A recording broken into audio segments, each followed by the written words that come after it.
네, 생생법률쇼 진행을 맡은 김유리입니다. 이 세상의 이슈를 법률적 시점에서 다뤄보는 본격 토크 블록버스터 법률 이슈 토크 시작했습니다. 제 옆에는 오늘 전예현 시사평론가 자리하셨습니다. 안녕하세요. 안녕하세요. 전예현입니다. 네, 자, 지금 이 방송은 유튜브 통해서도 실시간으로 방송이 되고 있으니까 많은 시청 부탁드리고요. 유튜브 통한 소통 창구도 열어둘 테니까 방송 중에 궁금한 내용 있으신 분들은 실시간으로 댓글로도 많은 참여해 주시면 좋겠습니다.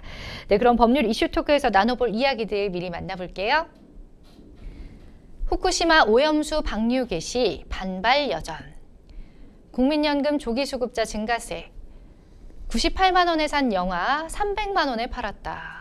오늘 주제가 상당히 좀 무거우면서 또 기가 막힌 주제들이 많아서 네, 벌써부터 마음이 무겁습니다. 자, 어떤 이야기들일지 바로 시작해 보도록 하겠습니다. 여러분은 지금 생생법률쇼를 시청하고 계세요.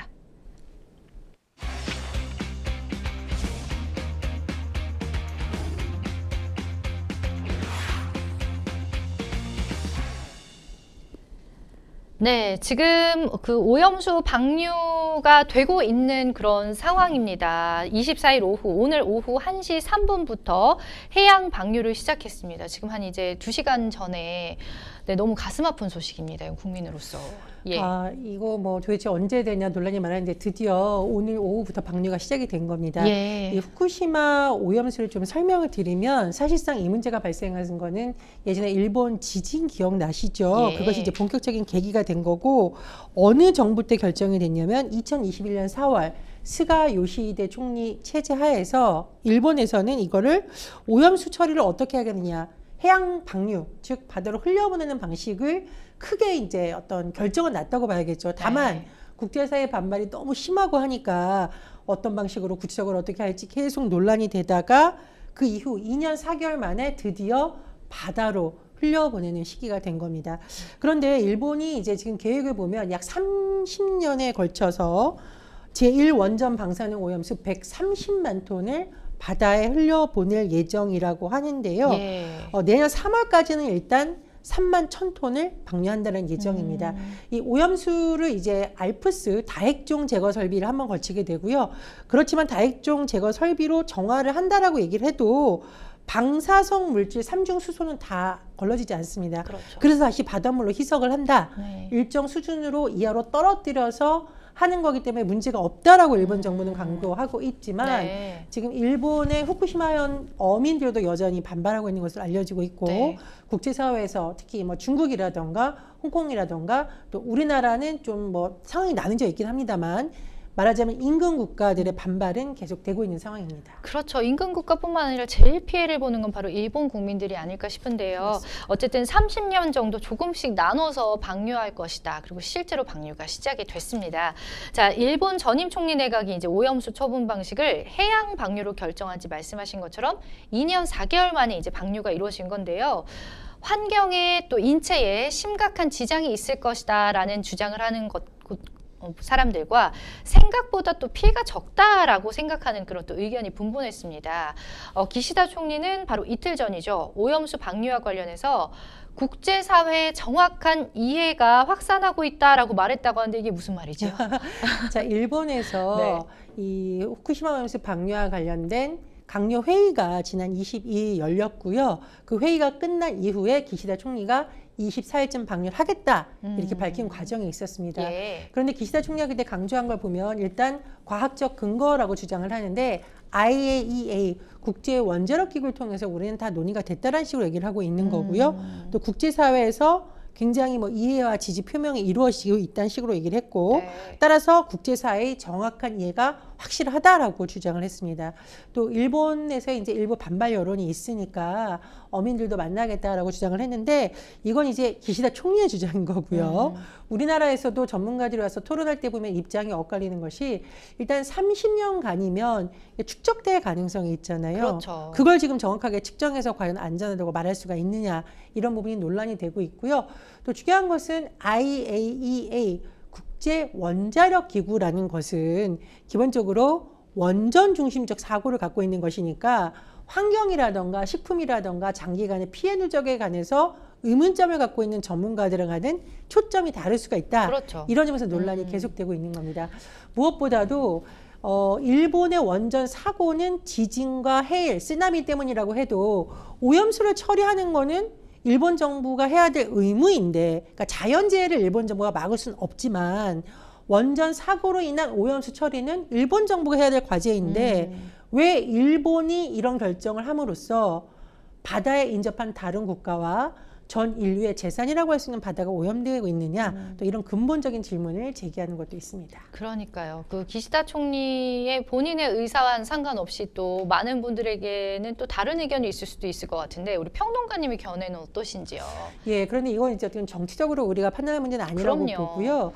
저는 예전에 이제 식품을 관련 취재를 한 적이 있어요. 근데 그때 우리나라에서 어떤 일이 있었냐면은 식품 첨가제 문제에 대해서 그동안에는 이제 그래도 문제가 없는 편이었는데 전문가들을 중심으로 왜 이렇게 식품 첨가물을 과도하게 넣느냐, 말하자면 그게 이제 일종의 방부제 역할을 하는 것도 있고 굳이 안 넣어도 되는데 색깔이 예뻐 보이게 하려는 것도 있고 그러니까 식품 첨가제가 이게 계속 먹게 됐을 경우에 부작용이 있을 수 있는데 너무 남발되고 있다는 지적이 나왔거든요. 그래서 요즘 보면 왜 빨간색이 아니라 약간 흰색과 분홍색이 나는데 첨부하지 않은. 예, 이게 막 홍보가 되고 예, 있는 예. 거잖아요. 사실 그런 영향도 있는 거고 왜 그러냐면 우리가 몸에 들어오는 것은 몸에 축적될 수도 있고 이걸 우리가 100% 안전하다고 말할 수 있는 데까지는 여러 가지 검증이 필요하잖아요. 그러니까 마찬가지인 거죠. 제가 생각하기에도 기시다 후미오 총리 같은 경우에는 일본이 이렇게 노력을 하고 있다고 얘기를 하지만 30년간 계속 바다에 흘러 들어갔을 때 이게 어떻게 될지는 정말 100% 안심한다고 말할 수 있느냐, 네. 그 부분에 대한 논란이 계속될 걸로 보이고요. 또 지금 홍콩이나 중국도 굉장히 반발하고 있습니다.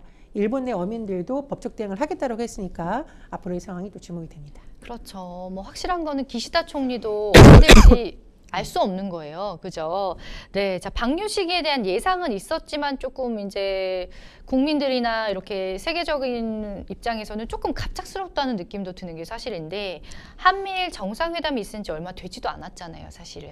네. 그러니까, 한미일 정상회담을 통해서 이 문제가 잘 논의될까 했는데 결론적으로 보면은 좀 일본 측의 주장이 그래도 많이 반영됐다라고 네. 해석을 할 수밖에 없는 것이 윤석열 대통령이 기시다 총리에게 요구했던 거 3가지 중에 가장 중요한 첫 번째가 우리나라 전문가들이 현지에 가서 이것을 아예 상주하면서 정말 이게 문제가 없는지 점검하겠다라는 큰 골격이 있었는데 네. 일본에서는 또 IAEA에서의 입장을 종합을 해보면 상주가 아니라 정기적인 방문이라고 된 겁니다. 그럼 정기적 방문이라는 것이 도대체 얼마나 자주 해야 우리가 이것을 믿을 수 있는 것이냐, 또 이런 논란도 있는 거고요. 무엇보다 일본 현지 언론에 나오는 내용이 또 이제 정책으로 논란이 되고 있는데 예를 들면은 뭐 기왕 방류할 거면은 선거 전에 빨리 방류해야 된다는 한국 측 정부와 어떤 정치권의 요청이 있었다는 식의 보도가 일본 신문에 나온 거예요. 그러니까 우리나라 언론에서는 또 이게 도대체 어떻게 된 거냐, 사실관계를 논란이 일고 있는 부분도 있고요. 또 일본 언론에 나온 중에 이런 얘기가 있었거든요. 윤석열 대통령에 대한 방미 어떤 여론이 높아질까봐 마치 한미일 정상에서 이것을 배려해줬다라는 식으로 여러 가지 좀 논란이 있는 지점이기도 합니다. 그렇군요. 일단 또 국내 상황도 좀 살펴보겠습니다. 방류를 앞두고 전국 곳곳에서 반대 시위가 있었죠. 그렇습니다. 이제 방류가 결정이 이제 났다라부터 사실은 시위가 있었는데 24일에 방류하겠다라고 알려지자마자 23일부터 이제 전국에서 각종 집회, 시위, 규탄 보니까 1인 시위도 이어지고 있는데요. 네. 환경단체나 시민단체는 이게 완전히 어떤 인류의 생명을 위협할 수 있고 안전을 위협하는 행위다. 일단 일본 정부에 대해서 강력히 비판을 하고 있고요. 네. 두 번째는 우리 정부가 여기에 대해서 좀 더 강력하게 대응을 해야 된다. 이런 주장을 하고 있는 겁니다. 네. 특히 이 바다와 인접해 있는 지역들은 그 이제 어업과 관련된 생계를 하시는 분들, 뭐 예를 들면 진짜 어업을 하시는 분들도 있고 횟집 하시는 분들, 네. 이런 분들 굉장히 이제 걱정이 되고 그렇죠. 있으니까 또 그런 단체들이 일부 또 집회를 하고도 있는 상황입니다. 이제 더불어민주당 같은 경우에는 오염수 방류에 반대하는 집회를 열기도 했고요. 이재명 대표는 오염수 방류를 두고 또 강력한 비판을 했습니다. 이재명 대표가 이것을 제2의 태평양 전쟁으로 기록될 것이다 라고 비유를 하면서 강력히 비판을 했는데요. 어제 국회 본청 앞에 민주당 출신의 뭐 지도부, 의원, 당직자, 보좌관, 지역에 있는 당원 등이 총집결해서 정부의 결정을 규탄하는 이른바 촛불 집회를 열었습니다. 제가 어제 거기 갔다 왔습니다. 취재차. 그러셨군요. 비가 굉장히 많이 왔는데 예. 시민단체나 환경단체의 목소리가 좀 비슷합니다. 이게 국민의 생명과 안전을 위협할 수 있는 건데 정부가 이걸 너무 방관하는 거 아니냐. 일각에서는 사실상 동조하고 있는 것 아니냐는 것이 야당의 주장이고요. 예. 또 야당은 이런 부분을 막기 위해서라면 이른바 장외투쟁을 또 하겠다. 그래서 오는 25일에는 용산 대통령실 부근에서 장애 집회가 벌릴 것이고요. 이후에도 뭐 좀 시민들과 함께 하겠다. 그래서 광화문이나 서울 인근에서 대규모 집회를 열 것으로 전해지고 있습니다. 예, 또 반대로 또 국민의힘 측은 민주당이 또 반일 공포 마케팅을 벌이고 있다라고 또 비판을 했다고 합니다. 예, 윤지호 국민의힘 원내대표의 주장을 요약을 해보면 이것은 과학적 근거와 팩트로 여러 가지 우리가 접근을 해야 된다라고 하고요. 그리고 이 후쿠시마 오염수가 태평양을 시계 방향으로 돌면 4, 5년 뒤에 우리나라에 도착을 한다. 네. 뭐 이렇게 주장을 하고 있습니다. 예. 그리고 과거에 야권이 광우병이나 사드 관련 괴담을 퍼뜨렸다라고 국민의힘은 반박을 하면서 또 강조하는 부분이 있어요. 수산물 촉진 이런데 여당이 적 나서겠다. 이런 부분도 지금 주장을 하고 있는 상황입니다. 그렇군요. 참 우리 정부는 또 일본 측의 방류 계획상 과학적이나 기술적인 문제가 없다라고 판단했다는 기존의 입장을 계속해서 고수하고 있죠, 지금? 이게 지금 국회 외교통상통일위원회에서도 논란이 됐고 또 여러 가지 논란이 되고 있는데 박진 외교부 장관의 발언, 또 국무조정실 박구영 국무 1차장의 발언, 한덕수 총리의 발언 등을 조합을 해보면 과학적으로나 기술적으로 일단 문제가 없는 것으로 보인다는 겁니다. 그리고 정부에서 지금 일본 측과 논의하고 있는 세 가지 방식, 제가 아까 이제 상주가 아니라 정기 방문 말씀을 드렸고요. 또 하나는 실시간으로 과학적인 정보를 우리나라랑 공유를 하겠다라는 거고, 세 번째로 만약 어떤 문제 사항이 발생했다 그러면 이 정보를 빠르게 공유해서 연락책을 만들겠다라는 겁니다. 정부의 이런 입장이고 또 빨리 연락이 돼야 되니까 우리 한라인이라고 했잖아요. 네. 그 한라인도 지금 구축하기로 합의를 했다라고 지금 강조를 하고 있는 상황입니다. 어쨌든 뭐 정부 입장에서는 후속 조치를 단단하게 했다고 하지만 한번 방류한 오염수를 또 주워 담을 수는 없는 것이기 때문에 정말 막을 수 없다는 그 사실이 너무 안타깝습니다. 자, 일본의 방류 결정을 지지하거나 찬성하는 것은 아니지만 기술적 문제가 없다 이렇게 정부가 밝혔는데 이 입장에 대해서 우리 평론가님은 어떻게 보시는지 궁금해요. 그런데 우리가 협상이라는 것은 사실 상대방의 입장을 듣지만 우리의 입장을 관철시키기 위한 거잖아요. 그렇죠. 우리나라가 굉장히 일본과 너무너무 가까운 곳이기 때문에 직접적인 영향을 받는 곳이기 때문에 국민들이 더 예민하게 이제 하고 있는 거고, 네. 말씀드렸듯이 제주도, 또 강원도 동해안, 그다음에 경상도 지역, 부산 이런 곳은 또 굉장히 어떤 거의 주민들의 옆이죠. 옆입니다. 주민들의 생계와 직접적 연관이 있는 맞아요. 문제이기 때문에 반발이 일어나고 있어서 정부가 계속 강조해온 이 안정성 문제와 신뢰도를 국민에게 어떻게 설득하는지는 과제로 남아있는 부분이고요. 또 일각에서는 오히려 우리나라가 다른 나라처럼 더 세게 문제 제기를 해야 되는 건 아니냐.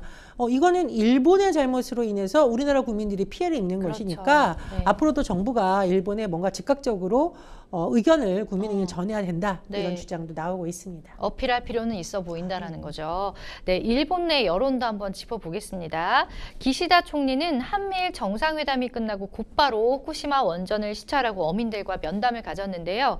일본 어민들의 방류에 대한 반대 입장도 참 확고했다고 합니다. 근데 이후에 또 변화가 있었나요?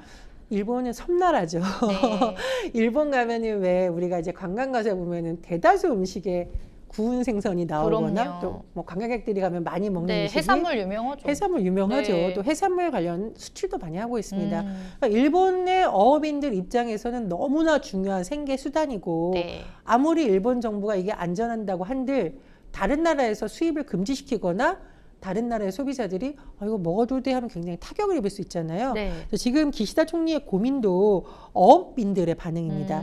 기시다 총리가 21일 전국 어업협동조합 연합회 회장을 만났는데 네. 이 회장님이 뭐라 그랬냐? 처리수 해양 방류에 반대한다는 것은 조금도 바뀌지 않았다라고 합니다. 강경하다. 일본에서는 오염수란 용어를 안 쓰고 처리수란 용어를 쓰고 있어요. 어쨌든 우리는 해양 방류하는 거 여전히 반대다라고 네. 했었고요. 또 기시다 총리가 후쿠시마 지역의 이 어민들, 가장 반대가 심한 어민들을 만나야 되는데 제대로 소통이 안 됐다. 이런 분석도 나오고 있습니다. 네. 어쨌든 뭐 일본 정부는 민심을 달래기 위해서 800억엔 한화로 약 7,300억 원의 기금을 투입한다라는 소식이 전해지기도 했었죠. 일단은 일본 정부 입장에서는 어업인들의 이 분노가 크다라는 점을 감안을 해서 800억엔의 기금을 마련하는데 300억 원 정도는 일본 수산물을 어떤 기업이나 이런 곳에 제공하고 홍보하는 데 쓰겠다라는 게 300억 원. 또 어업인들이 피해를 입을 수 있으니까 지원하는 금액 500원을 마련하겠다라고 하면서 좀 민심을 달래려고 하는 그런 어떤 정책을 내놓는 모습입니다. 조금 그런 게요. 민심은 달랠지 몰라도 어쨌든 우리나라에도 지금 피해를 주게 될 수밖에 없는 입장이잖아요. 자, 이렇게 오염수 해양 방류 이후에 수산물 소비가 줄어드는 등 소문으로 인한 피해 지원 대상, 여기에 우리 한국이나 주변 국가의 어민들은 포함되지가 않았다고 합니다. 참 씁쓸하네요. 그렇죠. 일본 정부 관계자가 지난 22일 도쿄에 거주하고 있는 이제 특파원들을 대상으로 간담회를 개최했을 때 질문이 나왔다는 겁니다. 그러면 한국과 중국 어민들도 피해를 입을 수 있는데 일본 어민들과 같은 방식의 어떤 보상이나 지원을 해줄 거냐라고 하니까 아니다. 너무 단호하게 얘기했네요. 왜냐? 해양 방출로 인한 방사선 영향은 무시할 정도가 되기 때문에 주변국의 사람들에게 피해가 가지 않을 것이라고 했습니다만 이건 이제 일본 측 주장인 거고요. 그렇죠. 지금 오늘 뉴스를 제가 살펴보니까 우리 정부에서도 뭐 어업인들의 피해를 최소화하는 방안을 논의를 하고 있고 또 예비비, 그러니까 예산을 활용하는 방법도 논의가 되고 있긴 합니다. 하지만 또 야당 일각에서 나오는 비판은 뭐냐면 당연히 우리나라 어업을 보호해야 되고 수산업하는 사람들 보호하는 거 맞는데 문제는 일본의 잘못으로 인해서 발생한 그러니까요. 피해를 우리나라 세금으로 하는 게 맞느냐. 이거 일본 정부에게 계속 책임을 물어야 된다. 이런 주장도 나오고 있는 상황입니다. 들으면 들을수록 저는 사실 상식적으로 이해가 가지 않는 게 피해자가 따로 있는데, 그러니까 가해자가 따로 있는데 피해자가 알아서 수습하는 그런 상황인 것 같아요. 예, 그래서 이제 정치권에서도 우리 어업인들이 피해를 입으면 안 된다라는 것에는 공감을 하지만 그 방식에 있어서는 논쟁이 벌어지고 있는 것으로 보입니다. 그렇죠. 맞습니다. 자, 이번 오염수 방류를 지속적으로 반대해온 또 중국의 반응도 살펴보겠습니다. 주중 일본 대사를 초치해서 이제 항의를 했다고 합니다. 이게 무슨 말이죠? 어떤 항의를 했나요? 이게 중국 외교부에서 주중 일본 대사를 불러서 초치해서 이제 항의를 한 겁니다. 중국 정부가 굉장히 강력한 언어로 일본을 비판하고 있거든요. 제가 이 내용을 좀 전해드리면 공공연히 핵 오염의 위험을 전가하고 있다. 자신의 사리사욕을 우선시하다. 매우 이기적이고 무책임하다. 이걸 일본에 대해서 막 지금 이런 말을 퍼붓고 있고요. 가만히 있지 않겠다라는 것이 이제 중국의 입장이거든요. 또 하나, 홍콩도 일본산 수산물의 수입 통제하겠다라고 나섰고 심지어 일본 관광 갔다 온 사람들이 거기 수산물 사오지 마라 이런 권고사항까지 나왔다고 하고 홍콩의 시민단체들이 지금 홍콩에 있는 일본 대사관 앞에 가서 잇따라 항의 시위를 하고 있는 소식도 전해지고 있습니다. 네, 일본 언론이 오염수를 해양에 방류하더라도 최종 목표인 4구 원전 폐쇄 작업의 극적 진전은 어렵다 이렇게 진단을 했다고 합니다. 내용 살펴보죠. 일본의 계획 제가 아까 잠시 언급을 드렸는데 일단 이 오염수 처리를 해야 되는 거고요. 두 번째로는 2051년까지 원전 폐기 작업을 마친다는 겁니다. 그런데 이 오염수라는 것이 지하수나 빗물로 인해서도 생성이 되는 거거든요. 그러니까 이게 정확하게 어느 정도의 양이고 특히 이것을 처리하는 데 있어서 어느 정도 시간이 걸릴지는 굉장히 장담하기 어렵다. 아무도 모르죠. 예, 심지어 일본 언론에서도 이런 지적이 나오거든요. 왜냐하면 방사능의 수치를 어느 정도 떨어뜨려야지 어쨌든 바다에 방류한다라는 게 일본의 계획인 건데 이 과정에 상당 시간이 걸릴 수 있다라는 겁니다. 그렇다 보니 일본에서도 이걸 좀 냉정하게 봐야지 정부가 목표만 제시한다고 되는 것이 아니다라는 지적이 나오고 있다고 합니다. 네, 장기적으로 좀 보고 판단을 했으면 좋겠네요. 어쨌든 뭐 이미 방류가 시작됐으니까 그 이후의 상황도 지속적으로 살펴봐야 할 텐데 국제원자력기구는 방류 첫날부터 안전기준 부합 여부에 대한 현장 감시 및 평가 활동을 계속해 나가겠다라는 입장을 밝혔는데 어떻게 구체적으로 할 건지도 좀 중요할 것 같아요. 예, IAEA에서 지난 7월에 후쿠시마의 현장 사무소를 열었다고 합니다. 그리고 관계자들을 거기에 상주시키면서 계속 확인을 하겠다.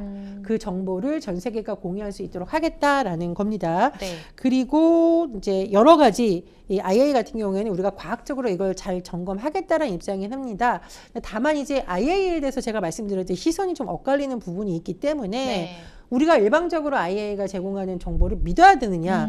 특히 IAEA도 문제지만 일본 정부의 말을 우리가 100% 믿어야 되냐. 이런 의심 때문에 또 국제사회 일각에서 반발하고 있는 것이거든요.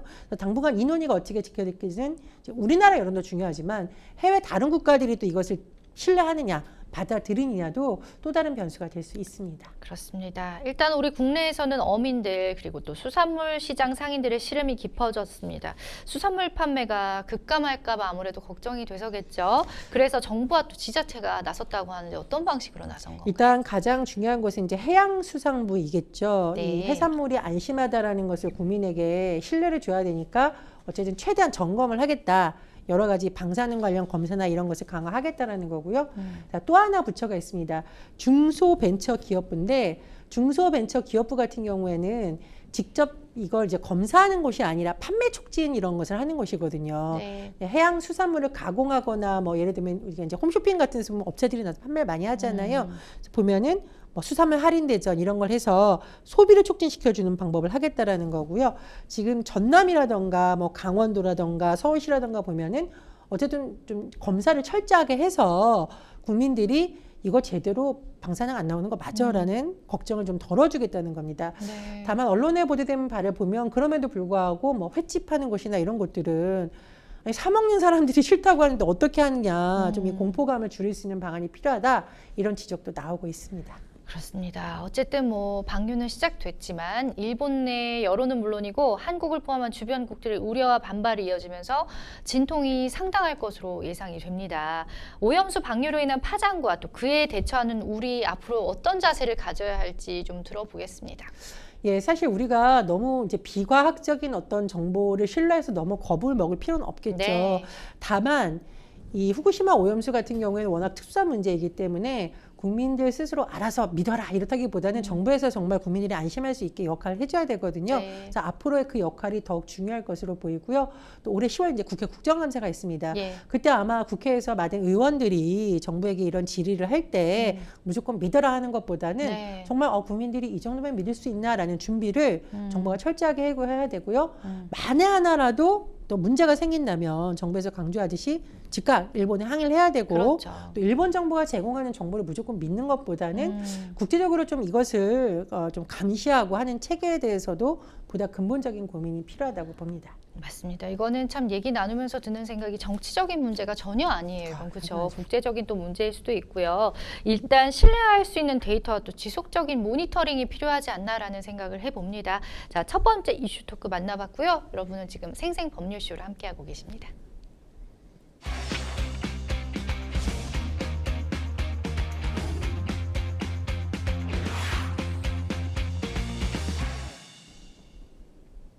네, 법률 이슈 토크 이번에는 국민연금 조기수급자 증가세에 관련한 이야기 나눠보겠습니다. 국민연금을 애초에 받을 나이보다 앞당겨서 더 일찍 받는 일명 조기 노령연금 수급자가 늘고 있다고 합니다. 예. 예, 조기라는 것은 앞당겨서 받는다 이런 의미죠. 네. 그래서 본인이 이제 어느 기간 동안 부으면 이제 붙는다라고 제가 그냥 표현할게요. 네. 언제쯤 받겠지라는 게 있는데 나 만기까지 안 기다리고요. 그냥 좀 손해 보더라도 빨리 좀 받을게요. 이런 조기 수급자가 증가하고 있다라는 겁니다. 예. 수치상으로 나오고 있는데 예전부터 살펴보면 2012년에는 32만 명 수준이었거든요. 2021년에 받은 이게 71만 명입니다. 그러니까 거의 2배 넘게 계속 증가하고 있다라고 하고요. 그런데 국민연금을 사실 본인이 원래 받기로 한 때보다 빨리 받으면 우리가 왜 보험을 중간에 깬다 그러죠. 해약하듯이. 마치 해약하듯이 좀 손해가 발생할 수 예, 예. 있는데도 왜 이런 현상이 일어나냐에 대해서 좀 여러 가지 지금 분석해 볼 필요가 있다라는 지적이 나오는 거죠. 그러니까요. 일단은 지금 일찍 받게 되면 그럼 얼마 정도의 손해를 보게 되는 거예요? 이게 당겨서 받으면 왜 우리가 제가 보험 손해 있다고 네. 말씀드렸듯이 국민연금 같은 경우에는 연 6% 월로 따지면 0.5%씩 연금액이 깎입니다. 근데 연 6%면 작은 금액은 아니죠. 그죠. 예. 그렇습니다. 예를 들어서 월 평균 내가 268만 원 소득이고 국민연금이 20년 가입했다. 65세에 받는 것으로 했을 경우에는 어떻게 되느냐. 그냥 쭉 부어서 받으면 최초 수급 때 월 연금액이 54만 원입니다. 네. 1년만 당겨도 51만 원으로 줄어들고요. 훅훅 줄어들어요. 그렇죠. 5년을 앞당겨 받으면 이제 원래는 54만 원 예상액인데 38만 원으로 감소를 하거든요. 그러니까 이게 6%라는 게 작은 것이 아닙니다. 예. 근데 왜 그런데도 이렇게 받을까? 그 얘기 이제 나눠보도록 하겠습니다. 저도 그게 계속 아까부터 궁금했거든요. 손해를 감수하면서까지 조기에 수급하는 이유가 있을 것 같아요, 분명히. 예. 비자발적 사유라는 게 있습니다.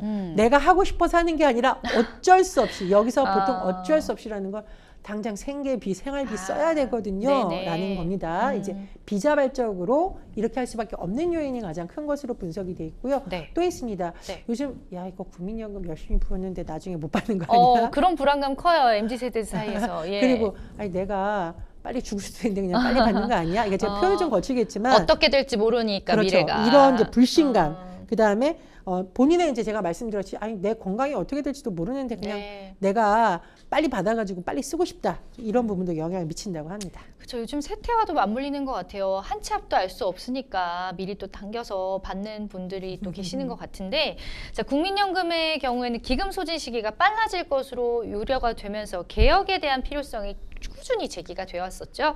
보건복지부 산하 전문가위원회인 재정계산위원회가 개혁안을 협의해 왔는데 얼마 전에 개혁안 방향성에 대한 이야기가 조금 흘러나오기도 했습니다. 어떤 내용이죠? 이거 들으면 좀 깜짝 놀랄 수도 있는데 네. 요약하자면 보험료 더 낸다. 아, 진짜요? 자, 네. 더 내고 더 받는다가 아니라 보험료를 더 낸다. 근데 받는 금액은 똑같다. 그러면은 불리한 건데? 왜 이런 얘기가 나오냐. 예, 예. 그렇게 아니면 이게 기금이 고갈될 수 있다. 즉 재정의 안전성을 위해서는 안정성입니다. 네. 안정성을 위해서는 어쩔 수 없이 이런 방향을 하는 것이고 네. 그렇게 해야 이게 연금 개혁이다. 실질적으로 이런 의견이 나오고 있는 겁니다. 그런데 이제 소득 대체율이라는 것이 있어요. 말 그대로 어떻게 설명을 드리면 좀 편할까요?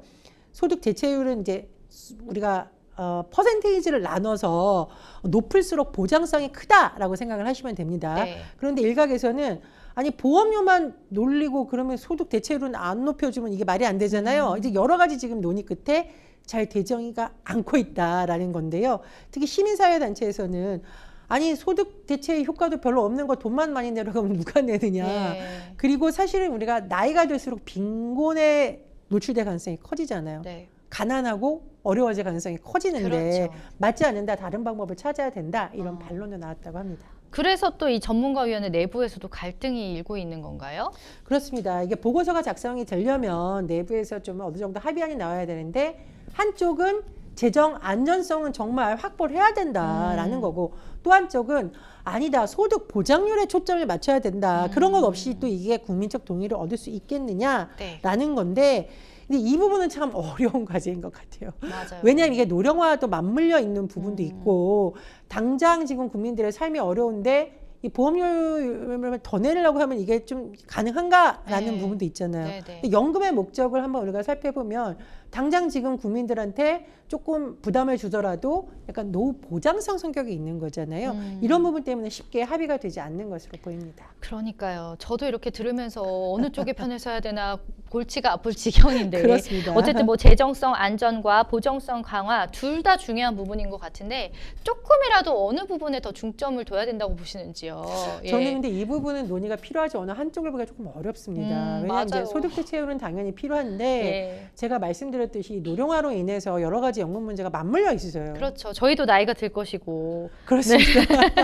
이제 그렇기 때문에 네. 또 심도 있는 논의가 필요한 거고요. 그래서 이제 연금 개혁이 필요하긴 하지만 너무 이게 서둘러서 어떤 결론을 내렸을 경우에는 오히려 부작용이 크다는 지적이 여기서 나오는 거거든요. 네.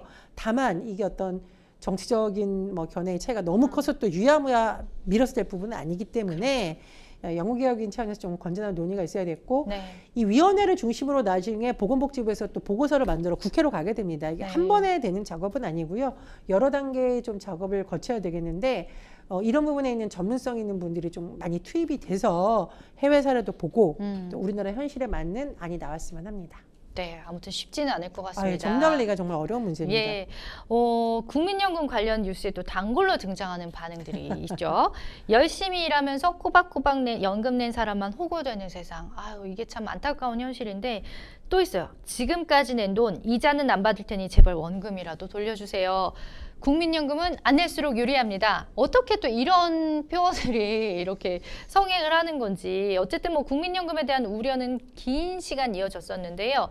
청춘 세대는 국민연금 환불론까지 내세운다고 합니다. 이처럼 그 부정적 여론이 계속해서 확산하고 있는 이유가 뭘까요? 이게 일단은 이게 어떤 노후의 버팀목이라고 보통 우리가 하거든요. 근데 국민연금이 있고 기초연금이 있습니다. 잘 보시면 네. 국민연금은 내가 낸 돈을 나중에 받는 형식이라고 생각을 하시면 되고 네. 기초연금은 돈을 내고 안 내고가 중요한 게 아니라 일정 연령의 소득 기준으로 토대로. 정부가 주는 돈입니다. 그렇죠. 그렇다 보니까 이게 그러면은 그러면 내가 정부에서 주는 돈도 받고 내가 돈 꼬박꼬박 넣어서 국민연금도 받고 이러면 좋을 것 같죠. 네. 그게 되지가 않습니다. 왜요? 왜냐하면 연금의 성격 자체가 노후의 버팀목도 되는 것이 있지만 어떤 한쪽에 너무 과도하게 이 자금이 쏠리는 것을 막는 효과를 또 가져야 되기 때문에 쉽게 말해서 아니 이 사람은 이걸 두 개 다 받게 하는 거는 좀 너무한 거 아니에요? 라는 거죠. 그래서 네. 어떻게 되느냐 이 두 가지를 다 하게 됐을 경우에 감액제도가 또 들어가게 돼 있어요. 근데 사람들이 아니 그럼 뭐하러 부어? 기초노령연금 어차피 국가에서 주는 거 받고 내가 따로 이 돈으로 적금을 한다던가 주식 투자를 하지 이런 어떤 현상이 일어나는 것이고요. 또 제가 하나 말씀드린 것처럼 신뢰도가 낮은 측면도 있는 거죠. 네. 아, 제대로 이거 운용을 하고 있는 거 맞아? 뭐 내가 차라리 재테크하는 게 오히려 나한테 좋은 거 아니야? 이런 심리도 또 영향을 미치고 있기 때문에 그래서 항상 국민연금이 얼만큼 수익률을 냈다, 잔고가 얼마다는 뉴스가 나오면 폭발력이 매우 큽니다. 네. 정부에서 이걸 잘 운용도 잘 해야 되고 국민들의 불안감이 없어지도록 해야 됩니다. 이게 약간 의무가입처럼 되어 있기 때문에 더 많은 분들이 그런 내용이 나왔을 때 이렇게 촉각을 곤두서가지고 네, 기사를 또 보시는 것 같아요. 자, 국민연금은 공무원연금이나 사학연금 등과 같은 공적연금으로 분류가 됩니다. 그런데 유독 다른 공적연금과 비교를 했을 때 불리할 때가 많은 것 같기도 해요. 이게 이제 이렇게 이제 노부부가 함께 살고 있어요. 그런데 두 사람 다 국민연금을 받고 있어요. 네. 그런데 한 사람이 사망을 해요. 그러면 국민연금과 유족연금 두 개 다 받으면 참 좋을 때 한 가지만 받아야 됩니다. 그러니까요. 그러니까 이게 어떻게 생각하면 우리가 말도 안 돼라고 하는 네. 건데 연금의 또 목적을 생각을 해보면 이게 재정이 뭐 무한정 있는 것이 아니잖아요. 더군다나 한쪽은 자기가 낸 돈이지만 한쪽은 국가의 보조적 성격이 있는 것이기 때문에 국가 입장에서는 그게 둘 다 주다 보면 더 필요한 층에게 갈 수 있는 분배적 지원이 약화된다는 특수성이 있습니다. 근데 이 문제가 지금 몇 년째 계속되고 있는 건데요. 네. 정부에서 이런 문제를 지금 감안해서 연금 개혁할 때 아마 논의를 하지 않을까 싶습니다. 그러니까 이제 일해서 꼬박꼬박 연금 내는 사람이 호구다라는 말이 나올 수밖에 없는 상황이네요. 자, 이런 부분이 이제 제도 개선이 시급해 보이긴 합니다. 또 퇴직 후에 일해서 소득이 생기면은 국민연금이 깎이는 거 이것도 형평성에 어긋난다는 의견이 사실 많잖아요. 근데 이게 참 우리가 연금의 성격을 어떻게 보느냐에 따라서 좀 달라질 수가 있는 것이거든요. 그러니까 국민연금이라는 게 재테크 수준이 아니라는 거예요. 이게 정부에서 운용하는 기금이라던가 뭐 연금 이런 거는 수익을 불려주는 목적도 있는 것이지만 보장성 또 특정 계급이 너무 노령화가 되었을 때 말 그대로 빈곤층으로 빠지지 않는 여러 가지 사회 안전만족성이 같이 있습니다. 네. 근데 그러다 보니까 불가피하게 이렇게 되는 건데 그러니까 일각에서는 아니 그러면 그냥 그거 안 하고 놀다가 기초연금 받지 뭐 나이 그렇게 들어서. 생각할 수 있을 것 같아요. 그렇습니다. 그래서 네. 이 문제가 항상 문제가 되는 것이고요.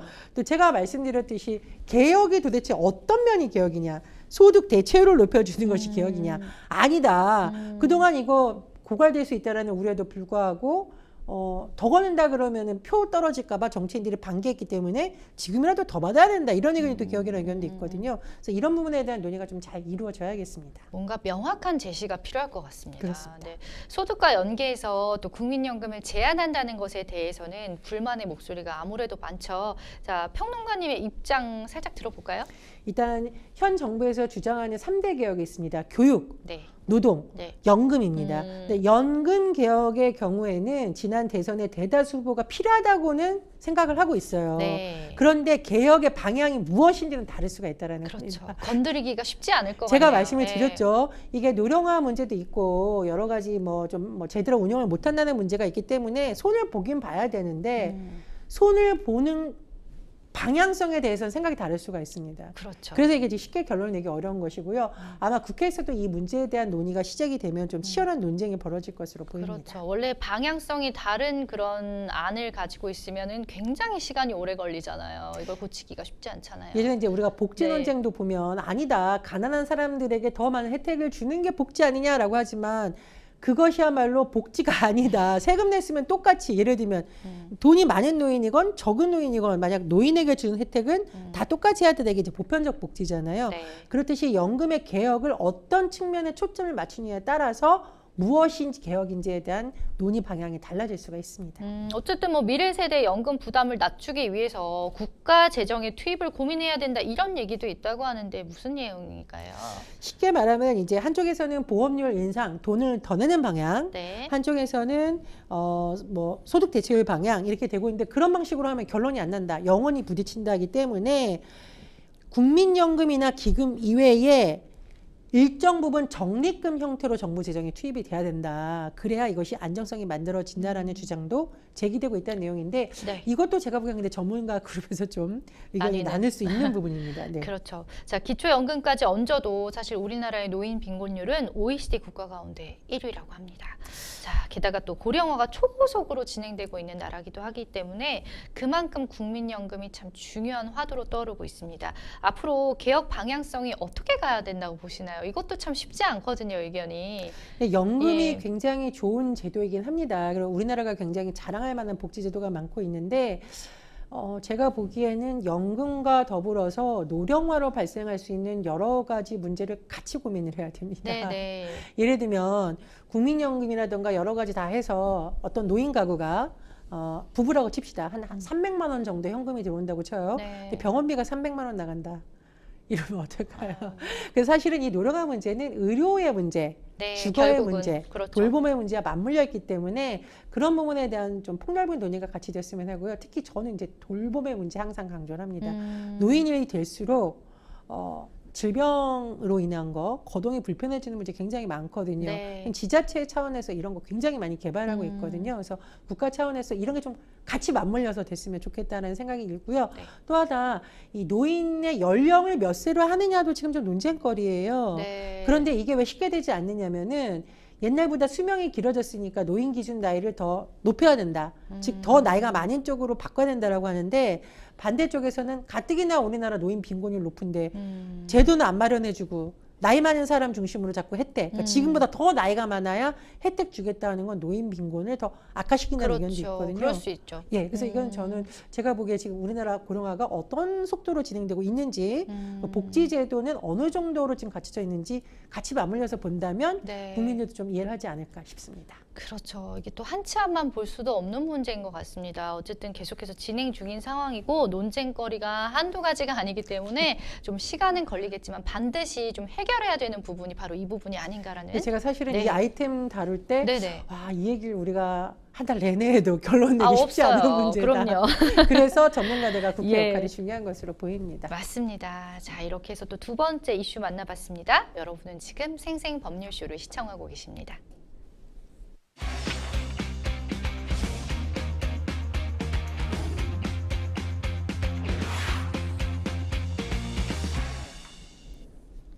네, 법률 이슈 토크 이번 주제는요.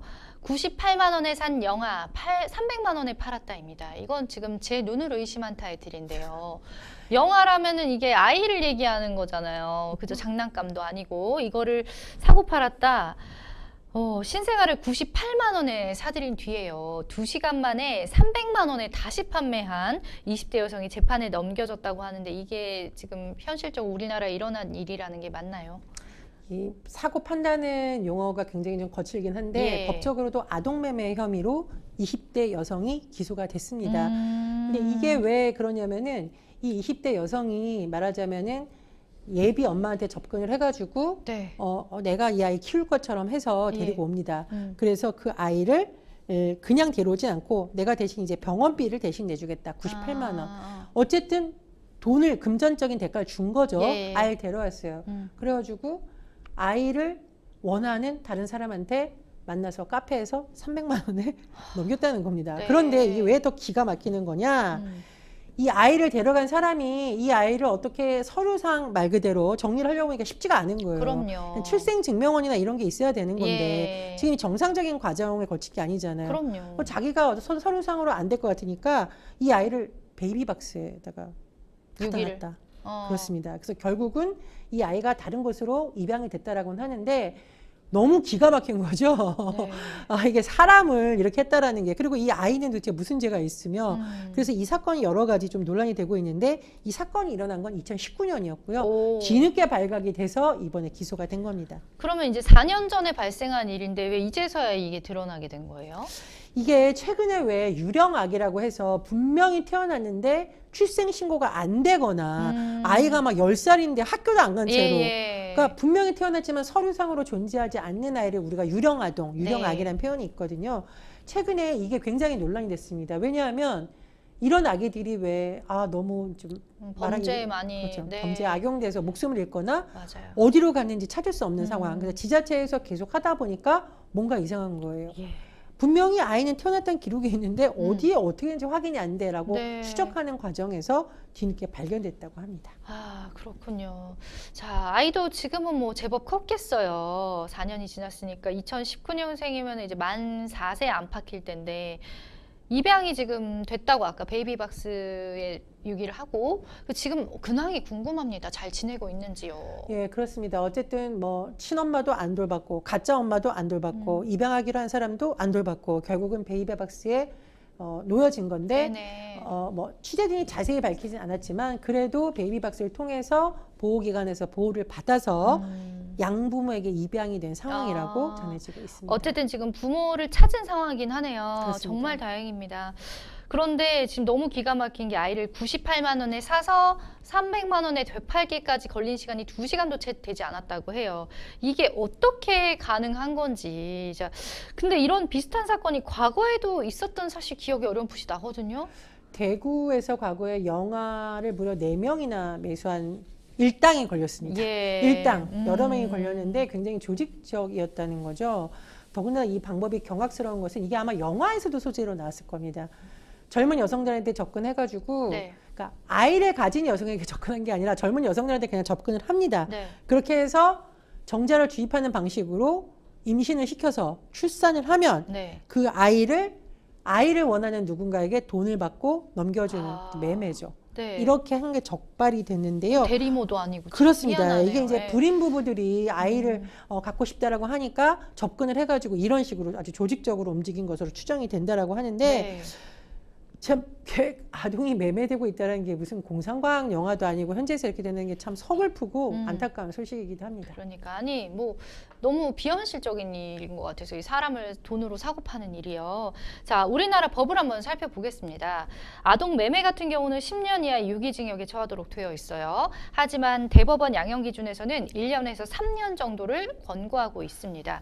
또 아동을 유기하는 것, 돈을 받지 않고 보내는 것, 그걸 유기하고 방임하고 이렇게 한다라고 보고 있는데 이거는 이제 3년 이하의 징역 혹은 3천만 원 이하의 벌금으로 의율하고 있지만 대법원의 양형 기준은 6개월에서 1년 6개월 징역을 권고하고 있다. 이것도 되게 좀 사실 애매하거든요. 법적으로도. 물론 이제 대법원에서 예. 양형 기준 만들 때 여러 가지 다른 범죄하고 비교하거든요. 예. 우리가 뭐 감정적으로는 아유 저런 천벌받은 사람을 하지만 그렇죠. 법원이라는 곳은 그냥 뭐 천벌을 내리는 곳이 아니라 네. 예를 들면 뭐 다른 사건과 비교했을 때 형량이 더 무거운가 아닌가 이런 걸 다 따져보겠죠. 근데 그냥 제가 생각하기에 양형 기준을 만약 아이의 입장에서 본다면 굉장히 더 무겁게 하는 게 맞지 않을까 싶거든요. 그럼요. 이건 굉장히 어른들의 입장이 많이 반영이 가볍습니다. 되는 거기 네. 때문에 권고하고 있고. 그렇습니다. 그런 네. 부분을 좀 앞으로 감안하면 좋지 않을까 그런 생각입니다. 예.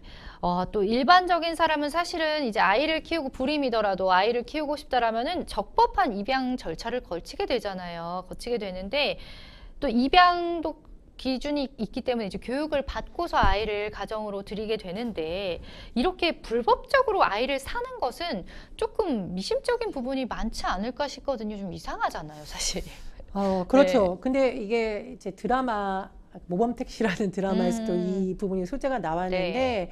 다자녀 가구가 왜 여러 가지 이제 주택과 관련해서 혜택이 많거나 아. 가점이 주어지거나 그러니까 실제로는 정말 아이를 내가 사랑으로 키우겠다라고 하면 입양기관 통해서 하면 되잖아요. 그렇죠. 그게 아니라 실제로 키울 마음은 없고 서류상으로 아이는 필요하니까 혹시 이러는 거 아니냐라는 것도 있고요. 정말 이제 생각하기도 싫은 끔찍한 일이지만 네. 혹시 뭐 장기 매매나 이런데 아이를 오. 이용하려고 그러는 거 아니냐? 아니면 왜 이렇게 불법적으로 아이를 데려가라는 거죠. 그렇죠. 입양기관 통해서 공식적으로 하면 되는데 맞습니다. 그런 의견도 있기 때문에 네. 제가 말씀드렸듯이 아동매매에 대해서 우리가 경각심을 갖자라는 게 그냥 뭐 불임 부부가 아이를 데려가서 키우면 좋은 거 아니라고 생각할 문제가 아니라는 겁니다. 제가 말씀드렸듯이 네. 이렇게 범죄에 악용될 소지가 많기 때문에 이 절차가 굉장히 투명해지고 특히 아이를 데려다 키우면 무조건 다 좋은 부모인가요? 아니잖아요. 네. 요즘은 강아지 한 마리 키울 때도 굉장히 깐깐하게 서류한 쪽으로 바뀌고 있거든요. 그래서 그런 부분을 좀 같이 생각을 해서 이 제도가 많이 보완돼야 될 것으로 보입니다. 그렇죠. 아이를 낳는 거는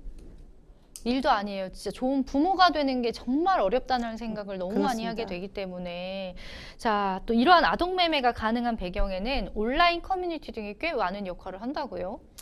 이게 온라인의 특성상 익명성이라는 게 범죄에 악용되는 경우가 많죠.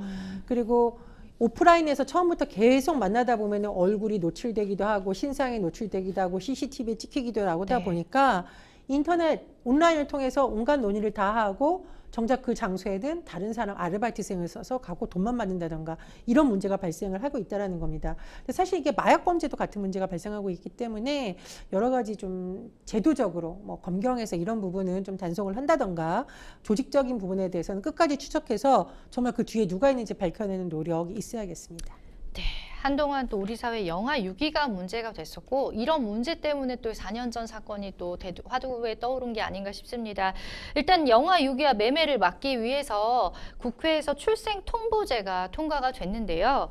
이런 문제들이 이제 출생통보제를 통해서 좀 줄어들 거라고 보시는지요? 그나마 줄어들 수 있습니다. 왜냐하면 병원에서는 우리 병원에서 출산한 아이를 굳이 신고 안 할 이유가 없잖아요. 네. 기존에 아이가 태어났는데 출생신고가 안 된 게 일부입니다. 일부 아이를 좀 낳기거나 키우기 어려운 사람들이 아이를 낳은 다음에 그냥 종적을 감춰버린다거나 아이를 어디다 유기해버린다거나 그러니까 아예 신고조차 안 되는 아이가 되는 경우가 있었는데 네. 이제는 병원에서 출산한 아이는 병원이 국가에 하는 시스템으로 바뀐 겁니다. 그래서 일부분이라고 제가 근데 드리는 말씀은 네. 범죄는 어디나 사각지대가 있거든요. 그럼요. 계속 그런 부분 봐야 되고 보호출산제도 지금 얘기가 나오고 있는데 이 부분은 이제 아직까지는 완전히 통과된 것은 아니고요. 제가 네. 오늘 보니까 국회 보건복지를 통과했다고 하니까 네. 나중에 국회 상황 보면서 다시 한번 다뤄봤으면 합니다. 그렇습니다. 일단은 뭐 지금 지난 6월에 통과됐기 때문에 아직까지 이렇게 법적으로 효력이 있는지는 구체적으로는 알 수 없는 상황이지만 없는 것보단 나으니까요. 또 그나마 조금이라도 도움이 됐으면 좋겠습니다.